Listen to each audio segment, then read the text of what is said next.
The morning sun gleamed off the chrome edges of Maplewood Diner, a place usually wrapped in the comforting scent of butter and syrup. Most days, that warmth was enough to soften the heart. But on this particular morning, the golden light could not banish the shadows of cruelty that crept into the room. By the window, in a booth, sat a young girl in a wheelchair.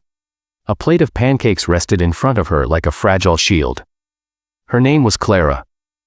Her face bore the quiet strength of someone who had endured much, yet her trembling hands betrayed the storm within. At the next booth, a group of boys laughed. Not the harmless kind of laughter, but sharp, mocking, and cruel. Then they went further. One slapped the plate from her lap, sending pancakes crashing onto the tiled floor. Another shoved her wheelchair back with a sneer. The diner went silent. The crash of the plate was nothing compared to the sting of their laughter. Clara's eyes filled with tears. She tried to hold them back, but humiliation burned hotter than pain. If you believe that kindness should always rise above cruelty, that second chances matter, and that no one deserves to be treated this way, please pause now to like this video, comment, share, and subscribe to Stories of Keenness. Together, we can remind the world that compassion is stronger than hate. Clara's life had never been easy.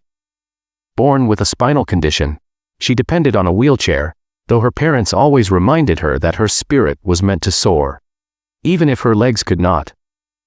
She held on to that belief, though the world often tested it with stares, whispers, and pitying smiles. But what happened in that diner went far beyond pity. It was cruelty sharp enough to wound the soul. As the boys jeered, other patrons lowered their eyes. Some shook their heads, but no one stepped forward. A waitress froze mid-step, fear etched on her face. Clara bent forward, hands shaking as she tried to pick up her pancakes, desperate not to draw more attention. Then, another hand reached down. Steady, kind. An older man with gray at his temples gently returned her plate. "Don't mind them," he murmured, though his wary glance toward the boys betrayed his unease. His kindness was a flickering candle in a room of shadows. Clara appreciated it. Yet she still felt exposed, broken in ways invisible to the eye. She sat quietly, appetite gone, her throat tightening with unasked questions.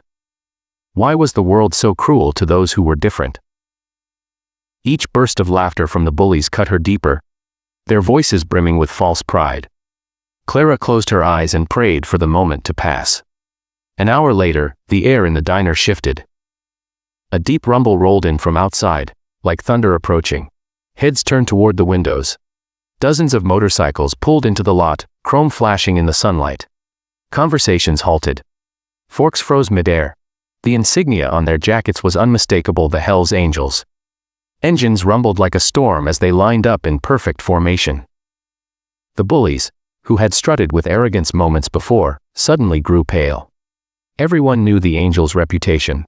Fierce, fearless, unshaken. The diner's bell jingled softly as the door swung open. Silence followed. A towering man stepped inside, his beard full, his eyes like steel. Patches covered his vest. Behind him came another, and another, until the room seemed to shrink under their presence. Clara's pulse quickened with both fear and awe.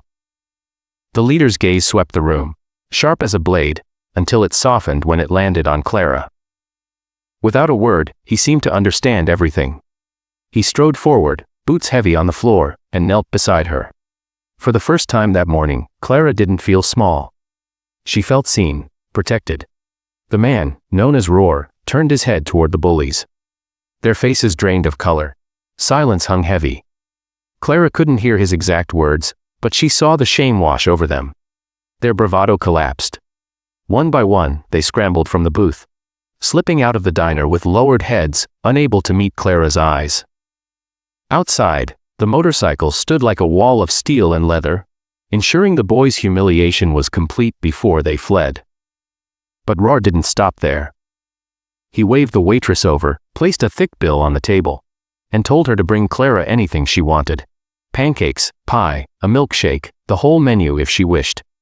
He told her she was stronger than any coward who had tried to break her spirit. Then, in a moment no one would forget, he slipped off his own leather vest, draped it over Clara's shoulders, and told her she was family now. Tears streamed down her cheeks. Tears not of shame, but of gratitude. In just 1 hour, her life had shifted. What began as a morning of pain transformed into something powerful. She realized kindness could appear in the most unexpected places, and that sometimes, those who look the fiercest carry the gentlest hearts. The diner erupted in quiet applause. Some wiped their eyes.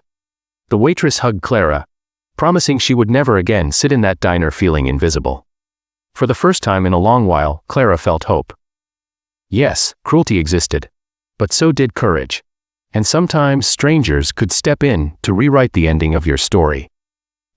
If this story touched your heart and reminded you that kindness can rise from the most unlikely of places, please take a moment to like this video, share it with friends, subscribe to Stories of Kindness, and leave a comment below.